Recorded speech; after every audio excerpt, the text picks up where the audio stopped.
Ship test, the one with many ships to pick from. Join a small crew where you're no longer playing the backup to the backup of a job. Being a part of a single-digit team means you matter. This is the first server I've been to with drive-through whitelist. It only takes a few minutes to apply and have your soul judged. Normally, when I see I got an interview for entry, I don't bother. Here it was a quick 5-question survey that gets reviewed on the spot. The border guard came at me with emotionally high expectations. I accepted the demands. Still, the admin claimed to know what I am. All he had to go off of is how I answered those questions, and my name. I've never even bombed a boat, let alone a spaceship. When folks call me Ship Exploder, well, that's just a harmless nickname. Anyways, some ships have an open door policy. Others require a second layer of application. I dug through the caked on makeup and reached a real person via resume for the security specialist job. Accepted to the role was Bob Bojangles. He arrived and laid out his own welcome mat in the form of a puddle of puke. In his quarters, Bob was playing with the safety on his .38 Derringer. Once he confirmed the gun was loaded, he began testing the trigger pull as his supervisor walked in. They talked it out like men who both regularly fire off rounds in their rooms. Why else would the boss give an even more lethal weapon to a neglectful discharged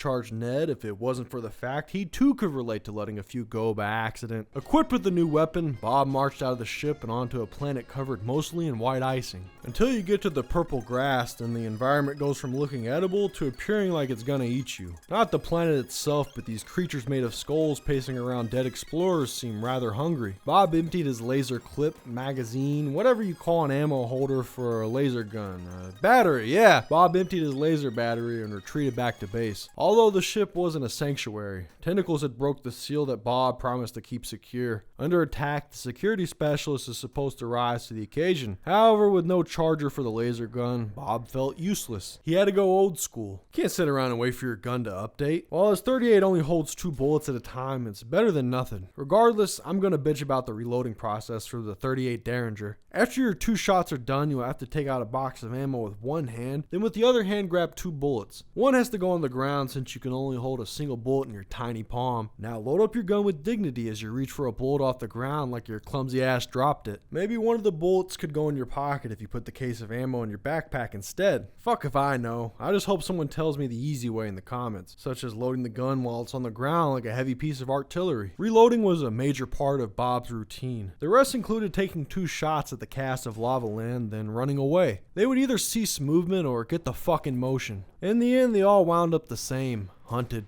Except for the skull tree flinging fruit from its branches to bust some heads. Really what this tree produces is heat-seeking skulls to bite its foes. After getting chomped, Bob required a nap. He napped so long the ship hired someone to replace him. He needed to get in shape to prove his worth like an influencer. For fitness, inline bench pressing is all that is offered. The ship was supposed to get an adjustable bench capable of incline and decline, but the higher-ups didn't want the crew to develop 3D chest, so they got him a flat bench to keep them in line. With the ship in between destinations, the crew played blackjack. The game's winner was this fucking, let's call it a Pow World Mon. Yeah, that's relevant. More importantly, Bob received an assignment to escort Amigo, the crew's robot doctor. Unable to locate him immediately, Bob ventured out to Planet Mexico by himself. Following behind was that lucky gambler. Advancing into the pitch black cave to find Amigo resulted in being attacked by Amigo. Sorry, it was just right there for the taking. Shit was so terrifying it scared Bob's gun into lagging. 2 bullets later, the knife comes out since it's faster than reloading. The mission to locate and protect Amigo was thrown out the window. Bob now just wanted to play slow-paced Doom with his .38 Derringer, popping off shots at this hellish Pac-Man until it turned small and vulnerable. This planet felt like it wanted to kill you more than the previous one due to the mouths burrowing through the dirt. Nevertheless, they'll conform and eat lead to be like their peers. The larger peers still need to be dealt with. These cat and mouse antics won't end until Bob gets his knife in this inflatable ball enough times. Eventually he did peel that purple onion apart. Injured, he was finally close to Amigo, who healed Bob back to 100%, only for him to be healthy during his suicide. Before Bob could shoot the fuel tank, he ran out of oxygen. This would have been fine if a good Samaritan didn't come along and save him from suffocating. Conscious again, Bob shut off his suit sensors and fled to the airless wild. Gave himself a few stabs and he was on his way out. To learn more about Ship Test, I went to their site. Seemed informative enough, boasting their exclusive walls that keep out those too illiterate to fill out a questionnaire. Well, I guess the whole reading and writing thing does that. Looking further, I scrolled too far and saw the naked lizards. What kind of site are you guys trying to run? What if I was at a library? Keep that in mind.